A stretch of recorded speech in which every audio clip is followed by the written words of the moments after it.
Welcome to today's Explainer. We're jumping right into one of the absolute most fundamental, yet honestly frequently misunderstood engines of the whole global economy. We're going to completely demystify how the global price of money is actually determined by looking at the great divide between fixed and flexible currency systems.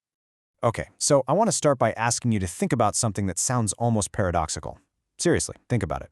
How much does money actually cost? I mean, when you go to the grocery store, you know an apple costs a certain amount of your local currency. But what happens when the actual product you need to buy is the currency of an entirely different country? And this simple equation brilliantly illustrates the core transaction we're analyzing today. $1 equals 60 Indian rupees. When we're talking about global finance, this isn't just some random number pulled out of thin air. It's literally the fundamental price tag of one nation's currency, just expressed in the currency of another. To unpack exactly how that specific price tag is created, here is our roadmap. First, we'll define the price of money. Second, we'll break down the fixed exchange rate system. Third, we'll explore the flexible exchange rate system. And finally, we'll uncover the managed float reality. All right, let's dive into Section 1, the price of money, and get our basic terminology locked down. The absolute foundational definition you need to grasp here is the exchange rate. Simply put, it is the rate at which the currencies of different countries are traded or exchanged. Just like swapping your cash for groceries at the local market, international trade requires swapping one currency for another at a very specific, agreed-upon trade rate. But who actually decides that rate? Let's move to Section 2, Fixed Exchange Rates Explained, to see how a system of total control works. In a fixed exchange rate system, the open market doesn't dictate the price at all. The rate of exchange is officially locked in by the central bank of the country through official action. The government basically steps in and declares, this is what our money is worth, period. But, how does a central bank actually enforce a rule like that? Well, it's a two-step process. First, they officially lock the rate. But a rule is only as good as its enforcement, right? So step 2 is where the magic happens. The central bank acts as this ever-watchful guardian. They stand ready to buy and sell their own currency at that exact fixed price in exchange for foreign currency. By absorbing any excess supply or meeting any sudden demand themselves, they guarantee the price literally never moves. Now, because the value in this system is entirely controlled by the government, we use very specific terms for when that value changes. If the central bank takes official action to decrease the value of their currency, it's called devaluation.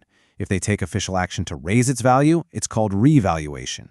The crucial thing to remember here is that these are deliberate, official actions. They are definitely not market accidents.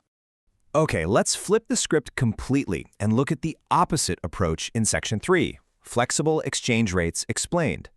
Under a flexible exchange rate system, the central bank totally backs off. The exchange rate is left completely free to be determined in the foreign exchange market by the open forces of market demand and market supply. You're going to hear this referred to all the time as a floating exchange rate system. In this setup, the buyers and sellers alone determine the price of the money. So, contrast this with the fixed system we just talked about. When market forces cause a currency's value to naturally fall, we call that depreciation. When market forces cause its value to rise, we call it appreciation. These changes are happening constantly, right? They're reacting to global trade day and night entirely without any official bank intervention. Let's make this super concrete and look at why this matters to you as an everyday consumer.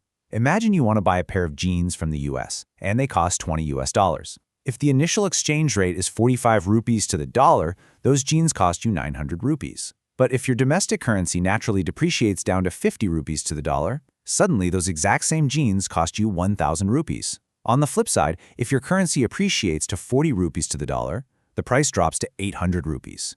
It's a huge deal. Depreciation makes imports more expensive, while appreciation makes them cheaper. So, what's actually shifting that supply and demand in the free market?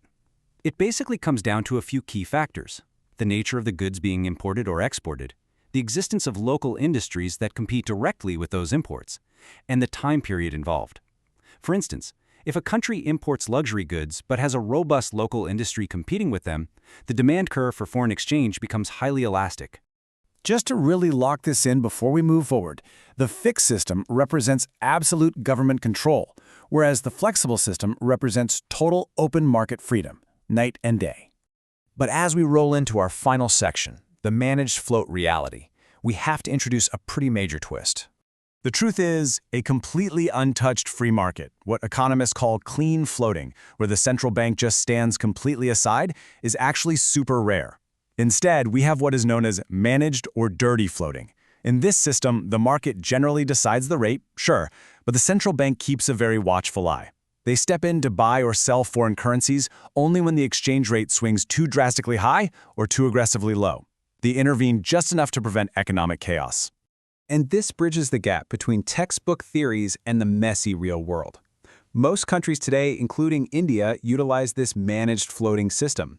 They allow the market to breathe and find its natural price, but they keep their central bank on speed dial, ready to act as a giant economic shock absorber if things get out of hand.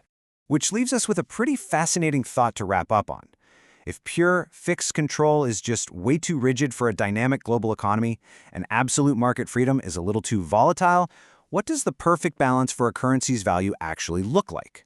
Next time you're reading the financial news and you see exchange rates fluctuating all over the place, ask yourself, is this just the open market talking, or is a central bank quietly stepping in behind the scenes? Thank you so much for joining me for this explainer. Keep learning, and I'll catch you next time.